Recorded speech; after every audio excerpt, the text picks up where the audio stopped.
What's up guys, Peter here from Reviews on Anything. Today's topic is cooking. Now I cook a lot. I spend a lot of time in the kitchen preparing my own meals and all the meals for my family. So I have high standards when it comes to my kitchen equipment. Anything from my knives to my cutting board to my blender has to be high quality because I use it so often, and therefore I want good equipment. The same goes for my pans. Pans are such a crucial ingredient when it comes to cooking that I want really high quality pans. And we've come across this. This is the Master Pan, made by a company called DreamBiz, and it is promising to be the one pan solution for all your cooking needs. As you can see on the picture here, it is a pan with several compartments that you can each prepare a separate dish in order to avoid using 5 or 6 pans at the same time, creating a lot of dishes and in general being quite inconvenient. Now here's the unit itself. As you can tell, it's quite large, but right from the get-go it feels really good. It's really heavy, feels nice and solid, looks good, the handle feels good, and altogether it feels like a well-made product. Now obviously I can't talk about a pan without showing you, so we're going to take this to the kitchen, we're going to cook a meal, and we're going to see if it lives up to all its promises. Alright, so here we are in the kitchen, and I'm actually holding the camera so you can see what we're going to do here. We got some bacon right over there, some sausages, some cheese, some ciabattas here. Here we got a bunch of eggs, 2 of them actually, some olive oil, and obviously the star of the show, here is the pan. Now straight away we run into a bit of a problem, as you can tell already. This pan is huge. It's a whopping 32 by 38 centimeters big, and I suppose I have a fairly, average cooking plate. And as you can see, it doesn't really fit. Now there's a lip here on the top for easier handling, and as you can see I have a little ridge here in my kitchen. So if I put it on the biggest plate back there, it doesn't work. It bumps into it and you have to go sort of over, or well, it doesn't fit. This one down here is too small. That one on the top has the same problem, so I'm pretty much left with this one right here. But, let's slide this to the side. You can tell that if I put it on properly, it covers the controls down here, and it sticks out on the side right here. So that is definitely something to take into consideration. This pan is huge, and you might have to, shuffle around a little bit to make sure that it fits on your stove properly. Now, when it's positioned properly on this sort of bottom right plate, you can see that I have room down here and up there for an alternative pan. So if you want to, I don't know, for example, boil some rice, you can put a small pan there and you'll be fine. Now as you can hear, the cooker is on and the pan is heating up nicely. It's a bit of a funny angle, as you can tell, but it works better with the light this way. So in order for you to see what I'm doing, this is actually the easiest setup. Now we're gonna put the bacon and the sausages here in the middle. We're gonna make an egg on the side, and we're actually gonna toast the bread on the right side here. So we use the whole pan and see if it actually works as promised.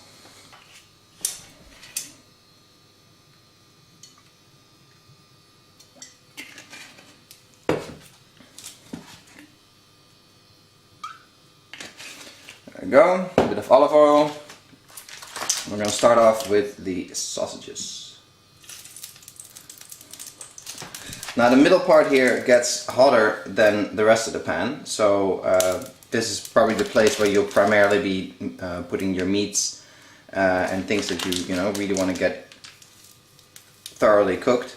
So we're going to put the sausages right there, the rest to the side. On the side here we're going to do 2 eggs. Consider doing a pancake as well, but it's the same effect. And pancake doesn't really go well with eggs and bacon, I suppose. So let's make egg number 1. As you can see, there's a nice little sort of extra indentation here in round shape. So it's perfect actually for making eggs or pancakes, because if you use a normal pan it usually spills out all over the place. But now it's nice and contained, so you can make nice round eggs that fit your bun or whatever kind of bread you're eating very nicely.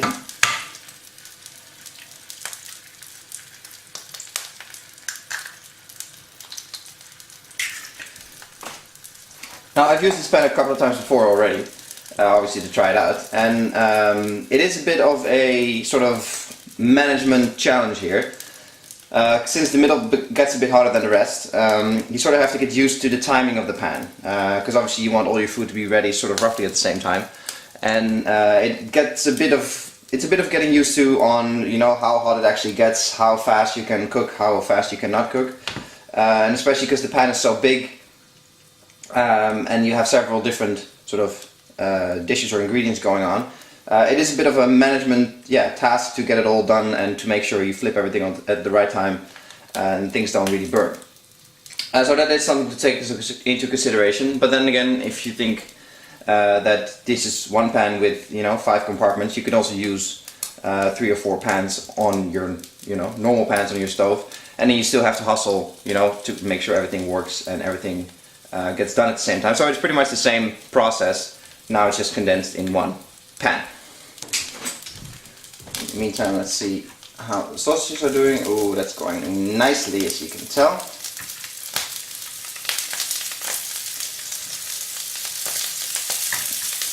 Now you can tell actually right away that the heat management of the pan is also a bit tricky. You got to make sure it sits on the plate properly so the heat gets dispersed well.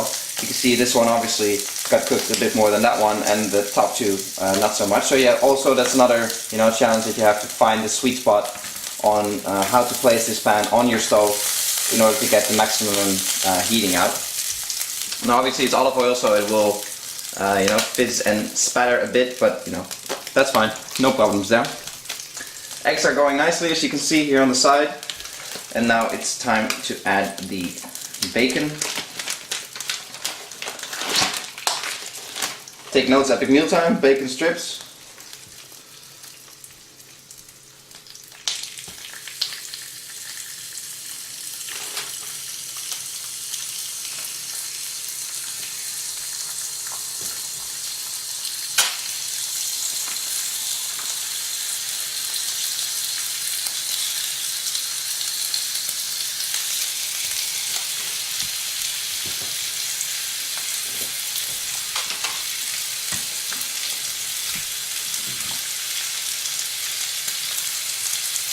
There we go. You see now the cooking, when the pan is fully heated up, is much more sort of equally dispersed. So that is going really well. Now while this is cooking away, I have to obviously tell you about the features of the pan. It has a very ergonomic handle, according to Masterpan. It is very durable for everyday use. It is dishwasher safe, although if you put it in the dishwasher you obviously have the same problem as with the cooker. Since it's so big, you probably can't fit it in upright or sideways because it will block the sprayers in your dishwasher. So you probably have to lay it completely flat, which effectively means you're blocking half the dishwasher. So I think it's personally better to do it just with a hand wash. It's not that much work, and you know, when you wash it with hand, actually the coating stays nicer for longer, even though the coating is dishwasher safe. Now something I'm not doing at the moment is obviously making any kind of pasta or anything, but that you can do it with this pan as well. You just put a little bit of water in the compartment, put some pasta in, and you're boiling. Obviously, you know, if you want to make a large quantity of pasta, it works better in a, you know, a normal pan. But just, you know, for a single person meal, you can make a little bit of pasta on the side and all will be well. Bread is coming along nicely. Let's change that up. Keep that warm up there. Time to turn the eggs around.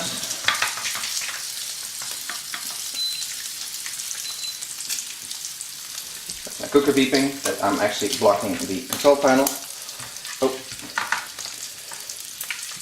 As you can see, eggs are nice and soft still in the yellow part, but nice and done on the white, so that's perfect to turn around. That's actually just the way I like them. Let's turn this up a little bit for the last bit.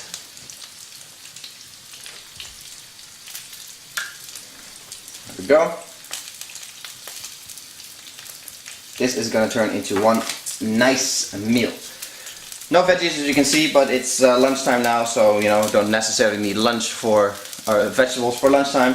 And this is just a nice, you know, quick and easy way to demonstrate the versatility of the pan. You can pretty much do whatever you want with it. You can also imagine putting some salmon in, maybe some vegetables on the side that you're frying. Then on the side you can even boil your pasta, and then in the other two compartments you can make some kind of sauce if you want to, some bechamel or whatever fancies your taste. And it can all be done in one pan, so it is very nice and easy. Obviously the big benefit is that you only have to buy one pan and not a whole set of pans that you usually will have to, which is not only more expensive but also requires more dishes, more washing, more storage and so on. And this is really the one-stop shop in pan terms, I suppose. So after a bit of cooking, what do I make of the master pan? Few things to cover. First of all, the quality of the pan itself. Like I said in the beginning, it's very confidence inspiring how heavy it is, how well it's put together. Nothing is loose, nothing is, there's no sharp edges anywhere. It seems like a very well-rounded, well-finished product, and it feels like it'll last forever, which I'm sure it will if you take good care of it. Then there's cooking experience. The idea, obviously, of making separate dishes or separate ingredients in one pan without having the flavors or the juices or whatever spill over on each other is very smart and very well executed in this pan. The high edges make sure nothing accidentally flops over to the other side, and overall the cooking experience is really good. This size though is a bit of an issue. As you saw in the cooking, it takes up a lot of space on your cooker. I can see this work for somebody who has very limited space, I don't know, a student or somebody in a small apartment with a small cooker, maybe only one plate, one cooking plate. Well, then this is the perfect solution, because if you only have one plate, you just put it on and you can make pretty much anything you want in this pan, just this pan alone, without the need for more pans or anything other than that. But that said, I do find that 5 squares might be a bit much, maybe. I think the sweet spot would be maybe 3 squares, so imagine cutting off the top half, or the side, doesn't really matter. Still having the hot sort of grill part in the middle, but maybe less on the side. Because I found myself, when I was using this, the amount of times where you actually use all 5 is quite limited. So I think 3 would actually suffice, and that might be something for the future for them if they come up with a follow-up on this, maybe a smaller model with only 3 squares. That would not only fit better on your cooker, but also fit better in your dishwasher, for example. And it's just overall a little bit easier to handle. But I have to say, even though despite not always using all 5 of the compartments, the cooking experience is really nice. It takes a bit of getting used to in order to manage everything at the same time in one pan. But once you get the hang of it, it's a great pan for people who cook a lot of meals, maybe just for themselves, or have a lot of meals where they have a lot of separate ingredients going on and don't want the flavors to spill over on each other. All in all, I think it's a solid product. And if you're into cooking, if you are really into preparing food, high quality food, that requires separate pans usually, this might be a good solution for you. And like I said, it's very good for people that have limited space but still want to make nice meals, and then I think this works really well. So all in all, definitely recommendable. For the price, I think you get a solid product, quality product. It's a bit of a novelty, because always, anytime I'm cooking with this and there's guests, people are like, hey, what's that, what's going on? So it's always an interesting topic of conversation, and I'm actually looking forward to version 2 of this pan. Like I said, maybe a smaller version with only 3 compartments. This is Peter from Reviews on Anything. Thank you, Masterplan, for providing us with this review unit. Hope you guys enjoyed the video, and I'll catch you in the next one. Cheers!